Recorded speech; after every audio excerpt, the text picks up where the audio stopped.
주님의 이름으로 축복하고 사랑합니다. 오늘도 주신 말씀을 통해 오늘 하루를 주 안에 살아가는 은혜가 있기를 주님의 이름으로 축복합니다. 오늘은 징계와 돌이킴이라는 제목으로 함께 말씀을 나눠보고자 합니다. 우리에게 있어서 징계라고 하는 것은 어찌 보면 대면하기 싫은 단어일 수도 있을 것 같습니다. 때로는 우리의 삶의 모습 가운데 우리에게 주시는 하나님의 징계가 주어지는데, 그때마다 때로는 우리의 잘못이 아닌 타인을 통해 아니면 내가 시험당했다라고 생각하는 경향들이 우리에게 있다라는 것입니다. 그런데 이 징계라 함은 우리가 하나님 안에서 하나님의 말씀대로 살아가지 못할 때 우리에게 주어지는 것이 바로 징계다라는 것입니다. 그래서 우리에게 필요한 건 믿음으로 하나님이 우리에게 말씀하시는, 나에게 징계하시고 돌이키라고 얘기하시는 것을 구별할 수 있는 능력이 있어야 한다라는 것입니다. 부모는 사랑하는 자녀를 위해 꾸짖기를 합니다. 왜냐하면 그가 다시 돌아와서 바른 길로, 그리고 가야 될 그 방향성을 잡기를 원하기 때문이죠. 오늘 말씀도 그러한 내용을 가지고 우리에게 말씀하고 있습니다. 특별히 히브리서 12장 6, 7절을 가서 보면, 주께서 그 사랑하시는 자를 징계하시고 그가 받아들이시는 아들마다 채찍질 하심이라 라고 말씀하십니다. 다시 얘기하면 우리 안에서 하나님에게서 멀어지려 하고 믿음의 삶이 아닌 나의 모습으로 살아가려 할 때 하나님은 우리에게 징계하시고 다시 돌아오도록 우리를 인도하신다라는 것입니다. 오늘 말씀의 12장의 내용은 르호보암에 대한 내용이 계속해서 주어집니다. 11장으로부터 주어지는 르호보암은 사실 하나님의 말씀대로 열심히 살았던 사람입니다. 하나님께서 스마야를 통하여서 말씀하셔서 전쟁을 멈추라 하였을 때 이 르호보암은 전쟁을 멈추게 됩니다. 다시 얘기하면 하나님의 말씀을 따라 살아가는 것을 선택했다라는 것입니다. 그런데 오늘 12장에 와서 보면 다시 한번 그들에게 주어진 이 징계의 모습이 주어집니다. 왜냐하면 시간이 지나면 지날수록 하나님이 주신 은혜는 너무나 큰데 그 모습 속에서 자신의 의와 자신의 교환들이 점점 높아졌다라는 것입니다. 결국 오늘 본문으로 하고 있는 12장의 내용을 통해 애구방 시삭이 그들에게 쫓아옵니다. 그리고 그들을 징계하고 그들이 가지고 있는 삶의 터전을 무너뜨리고 그들에게 주어진 부강함들이 점점점 사라져 가는 모습을 오늘 우리는 12장을 통해서 발견할 수 있다라는 것입니다. 그러나 우리가 말씀에서 들었던 것처럼 징계함은 단지 우리를 무너뜨리려 하는 것이 아니라 다시 하나님께 돌아와 바른 길로 가기를 원하는 하나님의 뜻이기에, 오늘 12장의 내용을 통해 우리가 확인할 수 있는 것은 징계가 끝이 아니라 다시 돌이켜 하나님께 나아갔을 때 하나님이 주신 은혜를 오늘 말씀을 통해 함께 나누기를 소망합니다. 첫째로, 교만은 우리에게 징계를 불러온다라는 것입니다. 1절에서 4절의 내용을 보면 교만의 그 모습이 어떻게 드러나는지, 징계가 왜 주어졌는지를 우리에게 말씀해 주고 있습니다. 오늘 말씀의 1절과 2절 말씀인데요, 조금 길지만 우리 함께 읽겠습니다. 시작. 르호보암의 나라가 견고하고 세력이 강해지매 그가 여호와의 율법을 버리니 온 이스라엘이 본받은지라. 그들이 여호와께 범죄하였으므로 르호보암 왕 제5년에 애구방 시삭이 예루살렘을 치러 올라오니. 1절을 통해 확인할 수 있는 것은 무엇입니까? 르호보암의 나라가 견고해졌습니다.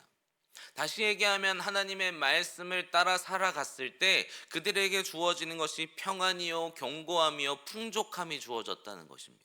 그런데 시간이 지나고 나서 그들의 행동이 어떻게 변하냐면, 그 르호보암 왕이 그가 여호와의 율법을 버렸다라고 얘기합니다. 2절에서도 여호와께 범죄하였으므로 라고 얘기하는 거.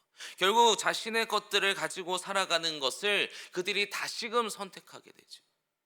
문제는 지도자인 르호보암의 그 모습을 이 온 이스라엘도 함께 따랐다는 것입니다.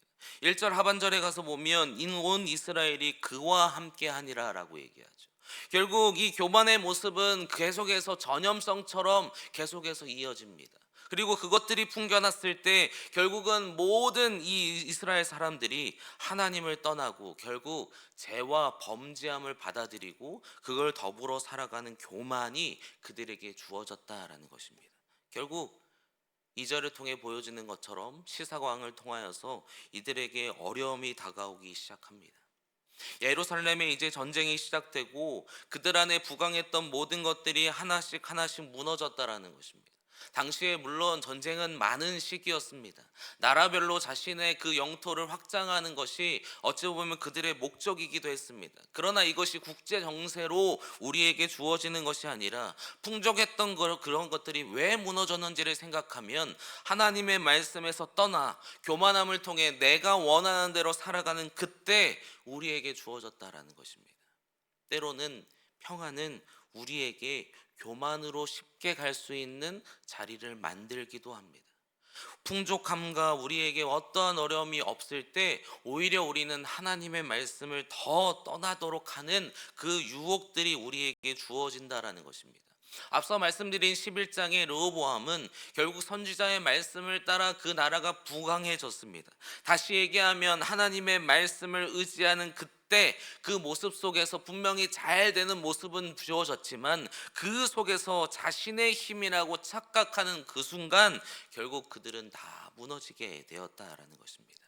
저는 소망합니다. 우리의 삶의 모습 가운데 때로는 우리에게 위기가 찾아옵니다. 그것이 우리가 어찌할 수 없는 부지 중에 생겨나는 일일 수도 있고요. 애매히 당하는 고난도 우리에게 주어지지만 때로는 우리가 하나님 앞에 내가 말씀으로 살아가지 아니하고 교만과 자만을 통해 나아감을 통하여서 우리에게 주어진 징계는 아닌지 분별할 수 있는 그 은혜가 오늘 우리에게 있기를 주님의 이름으로 소망합니다. 물론 이 징계는 하나님이 우리를 단지 버리기를 원하시는 마음이 아닙니다.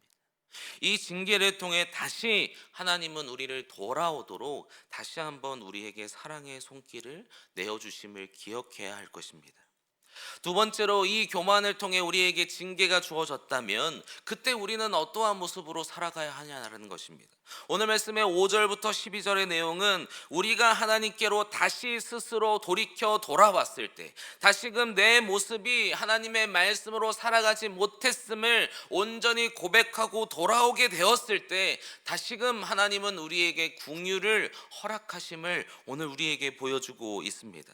다시금 5절과 6절 말씀인데요, 5절 말씀과 5절만 함께 읽겠습니다. 시작. 그때 유다 방백들이 시삭의 일로 예루살렘에 모였는지라 선지자 스마야가 르호보암과 방백들에게 나와 이르되 여호와께서 이같이 말씀하시기를 너희가 나를 버렸으므로 나도 너희를 버려 시삭의 손에 넘겼노라 하셨다 한지라.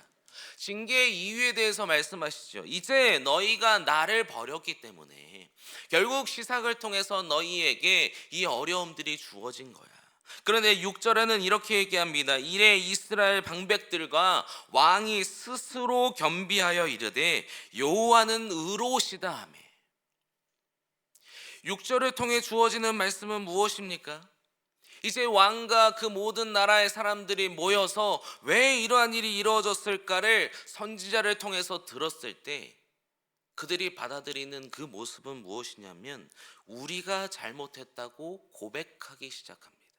다시 6절에 가서 보면 겸비하다라고 얘기하는데 이것은 하나님 앞에서 내 죄를 인정한다는 것입니다. 스스로 그 모든 것을 인정한 후에 6절 하반절에 가서 보면 이 다음에 이러한 말을 하죠.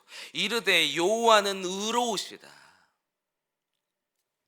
그들이 무엇을 얘기하냐면 변명하지 않는 거예요. 그들에게 주어진 교만, 이 징계는 결국 우리를 통해 주어졌다라는 것을 압니다. 그리고 그 속에서 억울해하지 않는 거예요. 정말 우리가 잘못했다는 걸 고백하면서 오히려 그들은 이렇게 고백해. 하나님은 의로우십니다. 나에게 징계가 주어진 것은 마땅한 일이었습니다. 내가 잘못된 삶을 살아감을 통해서 하나님은 우리에게 이러한 모습을 주실 수밖에 없었다라는 것을 그들이 인정하기 시작합니다. 결국 징계가 주어지고 그것을 다시 돌이켜 돌아오게 되었을 때 하나님은 그때 하심아니 다시금 그들에게 은혜를 주신다라는 것이죠. 야고보서 4장 6절에는 하나님은 교만한 자를 물리치시고 겸손한 자에게 은혜를 주신다라고 얘기합니다. 우리 안에 때로는 주어지는 그 징계함이 주어졌을 때 나의 잘못을 돌이킬 수 있는 그 은혜가 오늘 우리에게 있기를 주님의 이름으로 소망합니다. 나의 모습 가운데 하나님이 원하지 않은 모습들을 내 안에 있다면 그것을 끊을 수 있는 은혜가 오늘 우리에게 있기를 주님의 이름으로 소망합니다. 아까도 말씀드렸던 것처럼 징계는 단지 하나님이 버리기 위한 하나의 수단으로 사용하시는 것이 아니라 우리를 돌아오도록 만드는 그 손길이라는 것을 우리는 잊지 않아야 할 것입니다. 때로는 우리의 삶의 모습 가운데 이러한 모습들이 계속해서 주어집니다. 어찌 보면 이것이 믿음의 성장의 과정이요, 한 단계일 수 있을 것입니다.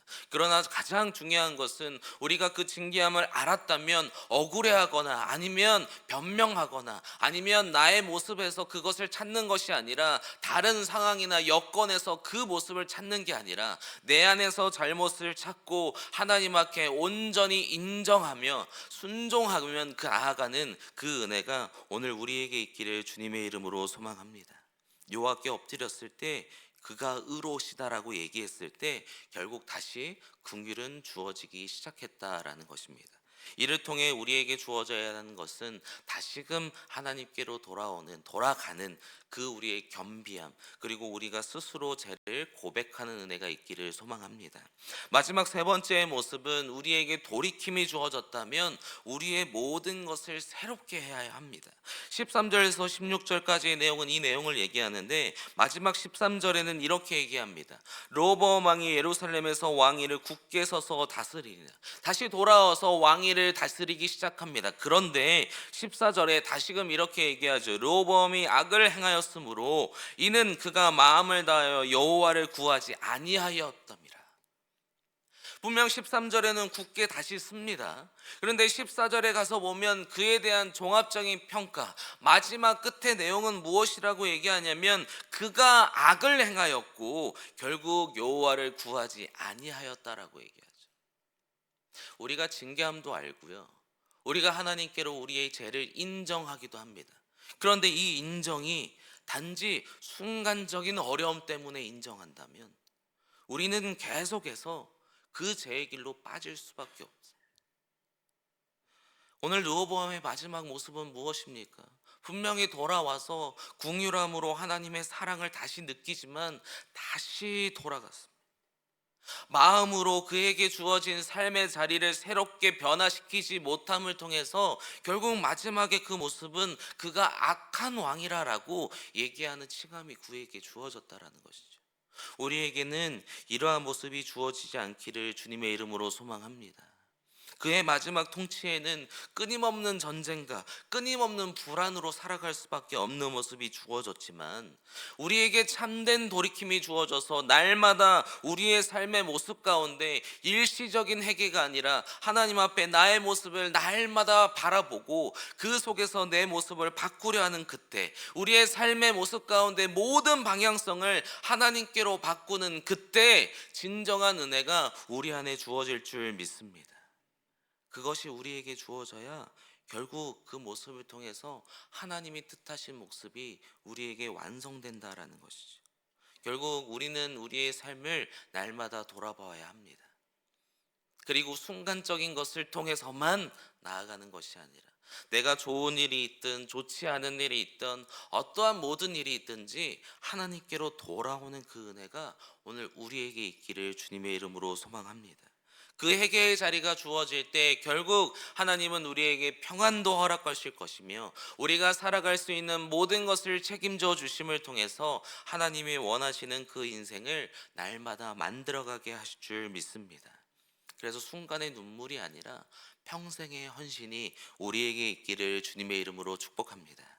우리의 오늘의 말씀을 함께 마무리하겠습니다. 정리해보죠. 첫째로 우리에게 교만은 징계를 불러옵니다. 그리고 그 징계가 우리에게 주어졌을 때 우리가 그것을 다시 한번 깨닫고 분별할 수 있는 능력이 있어야 합니다. 그리고 철저한 우리의 모습을 통해서 교만의 것을 내려놓고 하나님께 우리의 죄를 스스로 고백하고 자백하며 그 모든 것을 엎드릴 때 결국 하나님은 우리를 다시 긍휼의 그 손으로, 또한 우리의 그의 사랑의 손길로 우리를 보듬어 주실 것입니다.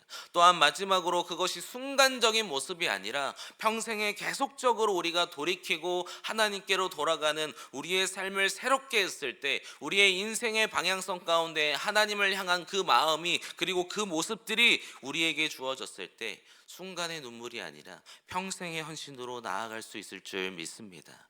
오늘 말씀을 통해 우리가 바라봐야 되는 것은 우리가 더욱더 하나님께로 나아가는 그 은혜를 우리가 소유해야 하는 것입니다. 오늘도 우리의 삶을 살아갈 것입니다. 하루를 살아가면서 여러 가지 일들이 우리에게 펼쳐질 것입니다. 그때마다 하나님이 주시는 그 사인들을 우리가 바르게 깨닫고 나의 삶을 돌아보며 평생의 삶의 모습 가운데 하나님께로 돌아가 하나님이 주시는 그 사랑을 날마다 누리는 삶이 오늘 우리의 삶이 되기를 주님의 이름으로 축복합니다. 함께 기도하겠습니다.